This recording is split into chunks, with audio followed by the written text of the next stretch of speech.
Alors bonjour à vous, ici David Laroche de la série Wake Up Calls, votre réveil matin quotidien pour secouer et booster votre vie. Comme vous avez remarqué, j'ai changé d'angle, ma conférence va démarrer dans moins d'une heure et là j'attends les personnes avec impatience. La question du jour, c'est la perte de confiance. Quoi faire en cas de perte de confiance? Et j'ai donc 6 clés à vous partager et un bonus en fin de vidéo.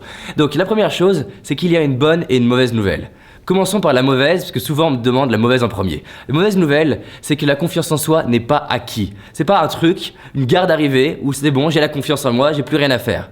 Mais du coup, la mauvaise nouvelle implique une bonne nouvelle. C'est que vu que ça n'est pas acquis, c'est que c'est en perpétuel changement. C'est ce qui explique aussi que vous pouvez perpétuellement faire évoluer votre confiance en vous. Ça veut dire que peu importe le niveau de confiance en vous que vous avez aujourd'hui, vous avez la capacité de la faire évoluer et progresser. Vous êtes en capacité d'avoir davantage de résultats et d'augmenter votre niveau de confiance en vous. Ça, c'est la première chose. La deuxième chose, c'est que c'est justement quand la confiance en soi baisse que c'est là que vous la forgez. En fait, les baisses de confiance en soi, les pertes de confiance en soi sont là pour tester et valider si vous méritiez avant d'avoir confiance en vous. Parce que c'est facile d'avoir confiance en soi, dans la zone de confort, dans ce qu'on maîtrise.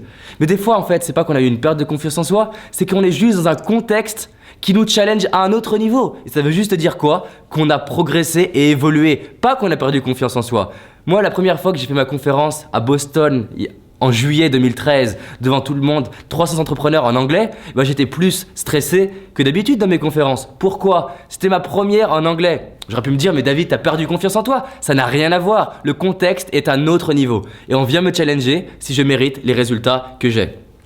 La troisième clé que je voudrais vous partager, c'est d'inverser le processus en changeant vos comportements. C'est-à-dire que si vous perdez confiance en vous, c'est parce que vous avez mis en place des comportements qui pourrissent votre confiance en vous. Donc prenez ces comportements et faites l'inverse. Vous allez voir, c'est radical. Vous avez des façons de penser, des façons d'agir, des façons de parler aux gens, des façons de vous tenir, des façons de marcher qui vous permettent de perdre confiance en vous. Donc réappliquez ce qui marchait avant et vous allez voir, vous allez avoir les mêmes résultats. Cause à effet. La quatrième chose, c'est changer votre langage. J'insiste dessus, vous devez absolument vous parler différemment. Et on va voir dans la fin de la vidéo, justement, quelque chose qui est important à se dire. Cinquième chose, décidez. Décidez de changer. Décidez que là, ça suffit de descendre, ça suffit que ça soit de la perte. Je décide de passer à un autre niveau, je décide de m'impliquer. Décidez et impliquez-vous. La sixième chose, arrêtez les excuses. Arrêtez de vous trouver des excuses comme quoi c'est la crise, votre couleur de peau, comme quoi c'est plus dur, comme quoi là vous n'avez pas de chance. Et maintenant, juste en prenant la clé précédente, décidez de ne plus avoir d'excuses et de vous impliquer, de transformer ce que la vie vous donne pour créer une vie inspirante. Et la dernière chose que je voudrais vous donner, c'est pas moi qui vais vous le donner,